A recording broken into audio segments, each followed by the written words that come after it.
भगवद गीता दैवासुर संपद विभाग योग अध्याय 16 श्लोक 1 से 8 और उनकी व्याख्या। श्लोक 1 अभ्य सत्व संशुद्धिर ज्ञान योग व्यवस्थिति है। दान दमश्च यज्ञश्च स्वाध्यायस्तप आर्जवम।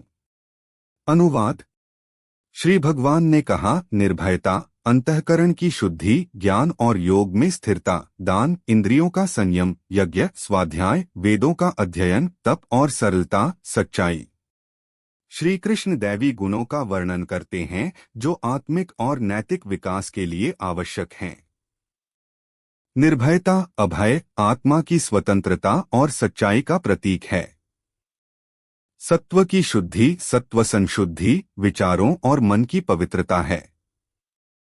ज्ञान और योग में स्थिरता, ज्ञानयोग व्यवस्थिति है, हमें जीवन के वास्तविक उद्देश्य की ओर ले जाती है। दान, संयम, यज्ञ, स्वाध्याय, तप और सच्चाई नैतिकता और आध्यात्मिकता को मजबूत करते हैं। श्लोक 2 अहिंसा सत्यम क्रोधस्त्यागः शांतिर्पैशुनम। दया भूतेष्वलो लुप्त्वन् मार्दव ह्रीर्चापलम। अनुवाद। अहिंसा, सत्य, अक्रोध, त्याग, शांति, अपैशुन, दूसरों की निंदा न करना, प्राणियों के प्रति दया, अलोलुप्त्व, वासनाओं से मुक्त, कोमलता, लज्जा और अचपलता, चपलता न होना।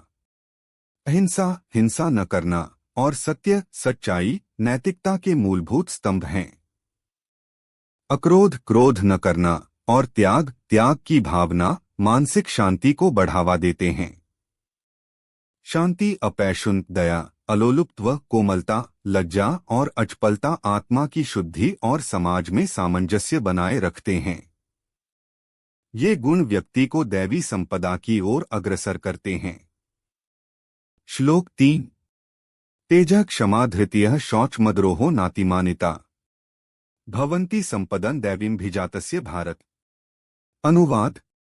तेज, क्षमा, धैर्य, शुद्धता, अद्रोह, द्वेष न रखना और अतिमानिता, घमंड न करना, ये सभी गुण उस व्यक्ति में होते हैं जो दैवी संपदा से उत्पन्न होता है। हे भारत, तेज, क्षमा, धैर्य, शुद्धता, अद्रोह और अतिमानिता दैवी गुण हैं जो व्यक्ति को मोक्ष की ओर ले जाते हैं। तेज आत्मविश्वास और साहस का प्रतीक है। क्षमा और धैर्य से मानसिक शांति मिलती है। शुद्धता और अद्रोह आत्मा को पवित्र बनाते हैं। अतिमानिता का त्याग व्यक्ति को विनम्र बनाता है। श्लोक 4 दंभो दर्पोभिमानश्च क्रोधः पारुष्यमेव च। अज्ञान चाभिजातस्य पार्थ संपदामासुरीम्। अनुवाद। दंभ, ढोंग, दर्प, घमंड, अभिमान, क्रोध, कठोरता और अज्ञान, ये सभी गुण उस व्यक्ति में होते हैं जो आसुरी संपदा से उत्पन्न होता है। हे पार्थ, दंभ, दर्प, अभिमान, क्रोध, कठोरता और अज्ञान आसुरी गुण हैं जो व्यक्ति को बंधन और दुख की ओर ले जाते हैं। दंभ और दर्प समाज में अविश्वास और द्वेष पैदा करते हैं। अभिमान और क्रोध मानसिक अशांति का कारण बनते हैं। कठोरता और अज्ञान व्यक्ति को नैतिकता और सच्चाई से दूर रखते हैं। श्लोक 5 दैवी संपद विमोक्षाय निबंधायासुरी मता। मां शुचः संपदं दैवीमभिजातोसि पांडव। अनुवाद। दैवी संपदा मोक्ष की ओर ले जाती है जबकि आसुरी संपदा बंधन की ओर। हे पांडव, तुम दैवी संपदा से उत्पन्न हुए हो, इसलिए शोक मत करो। दैवी गुण मोक्ष और आत्मिक शांति की ओर ले जाते हैं जबकि आसुरी गुण व्यक्ति को बंधनों और दुख की ओर धकेलते हैं। श्री कृष्ण अर्जुन को सांत्वना देते हैं कि वह दैवी संपदा से उत्पन्न हुआ है और उसे शोक नहीं करना चाहिए। यह श्लोक व्यक्ति को सकारात्मक गुणों को अपनाने और नकारात्मक गुणों से बचने का संदेश देता है। श्लोक 6 द्वौ भूत्सर्गो लोकेस्मिन् दैव आसुर एव च। दैवो विस्तरशः प्रोक्त आसुरं पार्थ में श्रेणु। अनुवाद। इस संसार में दो प्रकार की सृष्टियां हैं, दैवी और आसुरी। दैवी संपदा का मैंने विस्तार से वर्णन किया है, अब आसुरी संपदा को सुनो हे पार्थ। श्री कृष्ण बताते हैं कि मनुष्यों में दो प्रकार की प्रवृत्तियां होती हैं, दैवी और आसुरी। दैवी गुण व्यक्ति को नैतिकता, आध्यात्मिकता और मोक्ष की ओर ले जाते हैं, जबकि आसुरी गुण उसे बंधनों और दुख की ओर धकेलते हैं।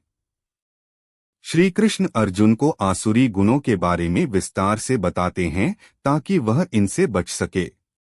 श्लोक 7। प्रवृत्तिंच निवृत्तिंच जना न विदुरासुराः न शौच नापि चाचारो न सत्य तेषु विद्यते। अनुवाद। आसुरी संपदा वाले लोग प्रवृत्ति, कर्तव्यों का पालन और निवृत्ति, कर्तव्यों से विरत रहना को नहीं जानते। उनमें न तो शुद्धता होती है, न आचरण और न ही सत्य। आसुरी प्रवृत्तियों वाले लोग नैतिकता और धर्म के मार्ग से भटक जाते हैं। वे उचित आचरण और सत्यता का पालन नहीं करते, जिससे उनके जीवन में अव्यवस्था और दुख बढ़ता है। यह श्लोक बताता है कि आसुरी गुण व्यक्ति को जीवन के सही मार्ग से दूर रखते हैं। श्लोक 8। असत्यम प्रतिष्ठन्ते जगदाहुर्नीश्वरम अपरस्पर संभूतं किमन्यत् काम है तुकम। अनुवाद। वे आसुरी संपदा वाले लोग कहते हैं कि यह संसार असत्य, अनिश्चित और ईश्वर विहीन है। यह केवल कामवासना से उत्पन्न हुआ है और इसके पीछे कोई कारण नहीं है। आसुरी प्रवृत्तियों वाले लोग जीवन को निरर्थक और अराजक मानते हैं। वे किसी उच्चतर सत्य या उद्देश्य को नहीं मानते, जिससे उनके जीवन में नैतिकता और अनुशासन का अभाव होता है। यह विचारधारा व्यक्ति को नकारात्मकता और आत्मिक पतन की ओर ले जाती है। सारांश। श्री कृष्ण ने दैवी और आसुरी गुणों का स्पष्ट विभाजन किया है। दैवी गुण व्यक्ति को मोक्ष और आत्मिक शांति की ओर ले जाते हैं, जबकि आसुरी गुण उसे बंधन और दुख की ओर धकेलते हैं। दैवी गुणों को अपनाकर और आसुरी गुणों से बचकर व्यक्ति अपने जीवन को सच्चे अर्थों में सफल और सार्थक बना सकता है।